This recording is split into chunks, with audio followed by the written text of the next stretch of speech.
Tunage going in there. Well, first and foremost, I just was notified when I came off the field and give our thoughts and prayers out to Dwayne Haskins and his family at Ohio State University, and obviously the NFL organizations he's a part of, to be a player of that caliber, but to be the leader that he was, and he's obviously touched a lot of lives in a short amount of time. So thoughts and prayers with him.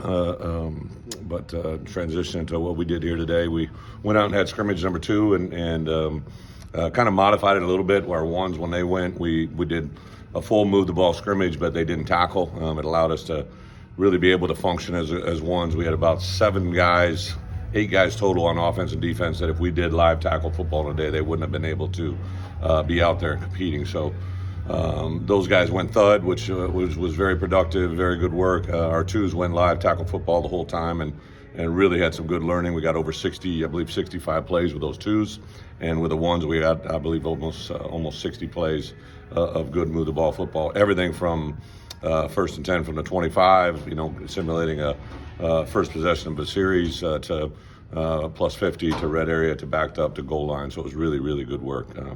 A couple guys jumped out. I think of a guy like Sean Miller, is a true freshman, came here, and just in 3 weeks you can see the growth that he has. He's a very, very talented player that's got tremendous upside. Some of our young running backs, Jordan Anderson, Aiden Lawfrey, both made some good strides. Even Nick Fidanzo, who was a guy that really hasn't been on the field for us yet, but he got opportunities out there today and was very productive. So our quarterbacks continue to grow. Tommy DeVito just continues to make strides. A very, very gifted player, good passer. Got some good things with his arms. He just got to learn to play in our type of offense, our style. And Barry's working really good with him. Ryan Johnson probably played as good as I've seen him play out there today. Did some really good things, getting the ball out as well as making decisions. So, and Samari Collier did more today than I've seen him do to this point. So, excited about the growth of those guys. O lineman, D lineman continue to go forward, and we'll see where this next 2 weeks goes. Coach, this time of year, how much recruiting is going on? Recruiting? Like, is it all the time? Is it constant? Well, a day like today, we have one official visitor in, several unofficials. One of the things that is happening now in the transfer portal world, right? Like, there's X number of scholarships you can give out, which are called initials, but you can recruit really some guys if they pay for their visit here. If they do some things, you can count them as blue shirts forward, and that's going on all over the country, and was going on today here. And then we had probably, I bet you dang near close to 15 high school prospects on campus today, and I believe we had 5 offers that were on campus. So it's never ending. Is the level of kids you're going after now different than even a year ago? I understand the question. No, I don't think so. We go after guys that we feel can help us win championships, and now I think we're probably a little bit more prepared, right? Like last year, that was the facet, and then a year ago we couldn't because we were still under COVID rules. We didn't really have spring recruiting. They weren't allowed to go out in April and May, so it was just a different time. We were zooming quite a bit, right. But by far, just even like the outreach in our state, to have 10 coaches in the state hitting every school, we definitely have an awareness in the state better than ever before. I got one more. Yeah. If there's one trait that you just demand, is there one thing over everything else that's really important to you? From a recruiting standpoint? Yeah, when you're looking at kids, whatever whatever position. We really talk a lot about what we call tough, smart, dependable, TSD. So it's maybe cheat your question, right? 3 traits, but that's but there's never, that doesn't involve a 40 time. It doesn't involve a vertical jump. Doesn't involve how well they throw or catch the ball. Sure. It's a way of living life, right? And I think in today's world, NIL is going to change the landscape of college football. Mm-hmm. It's already happened. It's going to happen. It's going to continue to probably increase more than ever before. And I think in this world that we're in, for people to put money behind players, like in concepts, the premium for who they stand for and what they represent probably stand as a high quality thing as anything ever before, right? There's some early NIL stuff here where guys maybe make pledges, go to a place and leave before they even take a snap, right? Like, and that's something I think cumulatively will have a huge effect early on in this NIL deal as much as anything. Coach, you graduated a really big group of super seniors and seniors. It seems like depth is going to have to come from some kids that we haven't seen on the field much. Are you starting to see that quality depth emerge here in spring? Or? Well, I think I'm very impressed with some of the players that we've brought here in the last, over the last year and a half. I look out there today, and I watch Isaiah Adams and Zy Chrysler just really be impressive. And then, like Josh McCray got his most extensive work out there today, and he's definitely made a jump. But you look at, two of our premier players, Chase Brown, Sidney Brown, two really gifted players, and the way they play the game now. Like I literally said to our staff last week after the scrimmage, I don't know how much better we get with two Browns on the field going against each other. Like they're so intense and they're so physically developed that one of them's hitting the other one on any given play. If we hand the ball off to Chase, Sidney's trying to tackle him with vengeance, and I just don't know if that's a good thing for us on a consistent basis, right? So, I look at a guy, Jordan Slaughter has just the physicality that he plays with, the balance, his athleticism, and how much he's changed since we've been here is pretty impressive. Tip Ryman was in there, was it Thursday, I guess, before a team meeting, and I introduced him. We had a guest coach, a guy that coached with me in the NFL with the Patriots, and I introduced him to Tip, and I said, Tip, what'd you weigh when we got here? And he said 228, and he weighs 262 now, and looks great, right? He's married and put on weight. It happens to all of us, but I think it just is a great indicator of what we're building. Right. Year two, Yeah. staff save for Barry, obviously. Yeah. What are the goals in the eval period, and how are they different maybe from last year? Like the eval coming up? The recruiting eval period. Yeah, like we were actually kind of ready, set, go. We were going to go on April 15th, which is the first day, but it's also Good Friday, and about 3/4 of schools are closed. So, and then a lot of schools are closed on that Monday. So, I think a year ago we wouldn't even been thinking that far in advance. But I've already laid out a plan with Pat. We allow our guys to kind of plan their week out. We'll be out basically Tuesday, Wednesday, Thursday, Friday for 5 straight weeks. You get 168 evaluation days. 142 of those will be used by my 8 assistant coaches. My coordinators will be a little bit less. And then we have the X factor with Ben Miller, just because of the situation he's in. So we've already divided up those days, set a precedence, and I think we're just got a lot better, setup of what we're going to do. Offers that are out there, offers that we've confirmed that kids that are visiting already in June. Like a year ago at this time, we didn't have any concept. We've already got, I believe, 18 or 19 official visits set already. So we're just way more ahead. How has been? Ben's doing great, thank you. I appreciate all the outreach that everybody gives him. He's, he comes out to practice. By theory, by NCAA rules, he's still recruiting for us, right? So he can't be out and on the field practicing and coaching because I've replaced him in our counters. But the NCAA allows him to recruit full time. So it's been awesome. I think Tuesday he was out there. He and I go back and forth on text quite a bit, and we have a Bible study on 7:30 on Saturday mornings, and he was in there today. It was just awesome to see him. How's the offensive line looking, Brett? I know. Are you happy with the depth in the sense of guys that can play multiple positions and guys that maybe can come in if you have an injury concern? That's probably been the number one. Obviously, we had a little flare up during the fall about offensive line depth, right? No, I understand, but like just the pure, we just needed numbers, and to have Jordan Slaughter back has been huge, and then to bring in Zy and Isaiah, but then. Zach Barlow has really made a nice jump. Josh Geske has been an incredible change from a year ago spring when he first came in here. Today he pancaked a guy down on the 4-yard line, got a holding call, but I think it was just because he just pushed him so bad, right? And he got fired up, and you saw the way the kids reacted to him. So those two guys in particular, Barlow and Geske, have been. Kreutz is getting a lot of work in there. Kreutz is awesome and just needs to continue to work on his snapping. It's probably been the number one position that's changed, kind of like wide receivers a year ago, just the transition they went through. Obviously, with Doug Kramer, Vidarian, and Paltrow coming back last year, it kind of helped us survive that moment. But now with those guys gone, but we did the re-recruitment of Paltrow, that helps out quite a bit. So I'm really excited where they're at. Is Pill maybe the key to all Pill's that? I should have brought, Pill. He's done at center. It's pretty amazing. He is, I remember when I found out he was a walk-on tight end, I didn't know that. I thought he'd been a recruited offensive lineman, and he came in, I gave him heat the other day. I saw before and after of his hairdo, right? So he's grown in many ways, but he's really had a nice spring for us. I think Pill is one of those unique guys that literally can play from tackle to tackle. He can play tackle, guard, center, and he's done a tremendous job at center this spring. Coach, that athletic defensive line's a pretty good place to start. Yeah. For defense. Is that a team strength? And what do you make of the nose tackle? Johnny's playing really well. Keith, unfortunately, had an injury, so it's limited what he can do.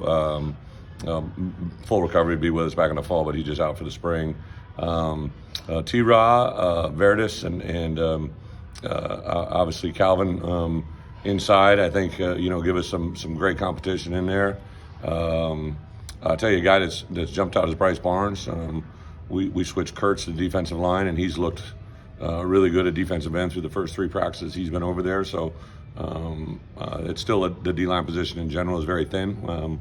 Said McConnell, probably the last 2 weeks has played as good as I've seen him play too. So the thing that's been awesome, right, is you just see these young players develop and grow. Matt Bailey was out here today. We had a lot of our incoming signees were out there today, and I got a chance to talk to Matt's mom before the practice, and she's just like, it's fun, to be here and see the growth of these guys. I said, one of the greatest parts of spring practice is see some of these young guys take big steps, right? And that's probably what we're seeing more than anything, and that's the fun part to be around. Keith played a little bit of nose tackle last year. Keith? Is that an option for him again this I think year? in down and distance, Keith does, Johnny does. The versatility that J-Mo preaches in that room, it gives them value, not only while they're here, but hopefully beyond. But I would say Johnny and Keith both have inside value for sure in certain packages.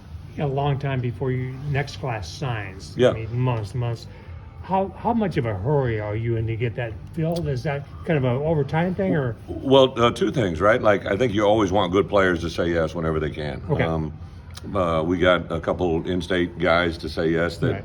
have been huge for us and need to continue to emphasize that. But right now, until the NCAA comes out and tells us exactly what the rules are, we're constantly evolving. There's 3 proposals right now. I don't know where they're going to land, but it could be 25 initials like we've always had. It could be 25 plus 7 like we had. And then there's a strong push to go to 85, which just means Just unlimited. There's get no you more guys- count on initials, which is really the common sense way to do it. I think every coach in America would be for that. It's almost impossible for me to get to 85 scholarship players again, just because of that number that you could go out and recruit. And especially because the transfer portal right now is just so fluid, not only for us, but for our opponents, right, and everybody else. So I hope the recruiting rules catch up to what the rules that we're playing under currently happen sooner than later. You kind of have to slow roll it because you're not sure what's going to end up. I'm not slow rolling, but I'm also not in a hurry, right? Okay, gotcha. I think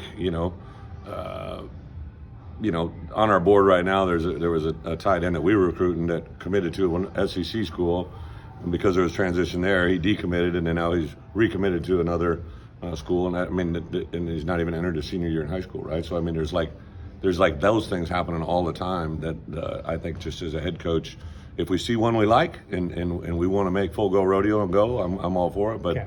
I'm not in any hurry. You talked before about the preferred walk-on program and chasing Yeah. kids in high school and this and that. Tell me about a walk-on like Ryan Johnson. Yeah. Just kind of like sending film out, trying to transfer out from D2, Yeah. walk on. It's kind of a unique kind of thing. What is it like to find a kid like that? I think everybody's story is their story, right? Like I always tell kids, whether a 5-star, 4-star, 3-star, 2-star, no star, everybody's story is your story. Just try to maximize it. And RJ's a great example, right? Like I knew last year after spring with the transition we had, and then when Isaiah moved to quarterback, there was just a lot of movement in our QB room, and RJ reached out to us. Because of the COVID rules, very unique, right? He was able to come in and actually perform for us, and that would not be able to exist now, right? That rule doesn't exist. So it was just a very unique recruiting story for RJ. He's an awesome kid, like always up here, always coaching. He's a very positive outlook. It's been impressive to see him continue to grow, and today especially a nice day out for him there. And with Matt Robinson leaving and everything else, Yeah. it's almost vital to have another arm or, just have somebody who knows the offense going through the system. Yeah, we brought Hughes, our manager. We brought him into the QB room. I had a couple of Qs out there today in practice, and I was just literally, this guy. Samari, Samari, RJ, and Tommy have been getting the majority of the workload. But yeah, going into fall, obviously we'll have our signee come in, and I think the big thing is it's a land of opportunity for anybody. Coach, would you rather recruit a high school kid at quarterback and develop him, or grab a guy out of the portal that you know can help you right away? I think universally, our statement here in Illinois would always be we'd rather recruit high school kids and develop and build. But the reality of the matter is, right, sometimes things don't work out the way you want them to. It could be injuries. It could be, somebody doesn't play at the level you want, or maybe they play higher than the level that you expected them. It's really, you can't shut your door to anything. I think, during my coaching career, I was fortunate enough to have Russell Wilson transfer in as one of my first grad transfers. And because of the situation we had 3 quarterbacks with season-ending injuries at that position. And if Russell hadn't showed up, we were Big Ten champs that year, and it might have been a situation where we would be struggling to get to a bowl game just because of one position that got severely affected by bad luck. Bret, how have you seen Julian step into that, like more of a leadership? Julian Pearl? Yeah, on that one, basketball aside, I guess. Yeah, well, it's interesting. So he had surgery on that hand, and then they casted him with an open hand, and I watched it, I'm like, this isn't gonna, he can't punch or do anything. So I walked up to him, said, let's close that, make it a nub, and that was all he needed to hear. And now he was one of the reasons that we went once today thud, because when we were practicing and not playing tackle football, he could go today. And so it's really been his first week of full work, and today was the first pseudo live that he had been involved with. And Julian can be as good as Julian wants to be. He's extremely talented. I told him the other day, like, you can't find you, right? Like when you walk into Subway, they look at you like, holy cow, because you're freaky, right? He's tall, he's long, he's athletic, but he's definitely grown, but we need him to make more steps. Are you seeing that year 2 growth out of Josh McCray? He has said a lot about his freshman year and how it changed him, and good and bad. Yeah, so he'd been doing a little bit of a soft tissue issue. So we're in practice 9, and today was the first time he'd been cleared to go full go. Absolutely, he's grown. These kids now, man, they got so much coming at them. Like, everybody always says kids are different. They're not different. It's just the avenues to reach them are different, right? So he's going to have the people that love him reaching out to him. They're going to have people that doesn't have no reach out to him. He's in a long distance love relationship, right? So like he's got, I couldn't figure that out until I was 42, right? So he's like got a lot of things for an 18-year-old kid that most people can't even imagine. So he's making steps in the right direction. A lot of positive work, and the kids like working with him too. Outside of Kurtz, are there any other position changes throughout? Yeah, well, Taylon, we moved from safety, corner to safety. That's been really good. Pure positional changes. No, that's it, right? There might be a little inside out backer to outside backer and D end to D tackle, but Kurtz would probably be the biggest one, and then Taylon, I did that after last week's scrimmage. Coach, can you comment on how important tank ride is to your program? One thing that strikes us interviewing these kids is how much they've changed their bodies since last year, especially Jordan Slaughter, who you mentioned. Can you comment on Tank? Yeah. Well, first, Papa Tank now. He just had his first baby. I got a text message. Tank Jr. is here. When I woke up the other morning, it was kind of awesome. And to your point, I had an early. We met at 6:30 that morning as a team, and I have my opening slide always says tough, smart, dependable, and the second slide said Tank Jr. is here, and the whole place, every player went crazy, and Tank wasn't even in the room, and I shared that with him. It shows the effect that he has on our program. I don't know if there's one single person that has an effect in this building as much as him, like the dynamic learning that he brings. I don't think there's any question when our kids, not only from Tank, but anybody in that strength room, like when they speak to our kids, they don't look around and ask questions. They just do what they ask them to do. And the truth and honesty of that is pretty unique in this world that we live in. Tank's value for us, for me, tenfold. He's constant communication with me. His effect in recruiting, his effect on development it's priceless. He's truly a rare breed. Maybe not a position change. Yeah. Can you line up Alec Bryant a lot of the ways you did with OC last year? Yeah, well, Alec's been impressive. I think Alec, Zeke, and Seth, those 3 guys have really kind of separated themselves. Shaman Cooper's had a nice spring too. There's one that we kind of kept going inside, outside. Shaman has had a nice couple weeks here at outside backer. So I think those 4 guys. Jared Beatty, we were excited to get in here and see what he could do, but unfortunately he's been sidelined with a knee injury. But I think the combination of Shaman, Zeke, Seth, and Alec Bryant could be somewhat similar to what we had with Isaiah and OC for sure. Is Tank's baby really Tank Jr.? Tenarius is the official name. So yeah, he is actually a Tank Jr. He's okay.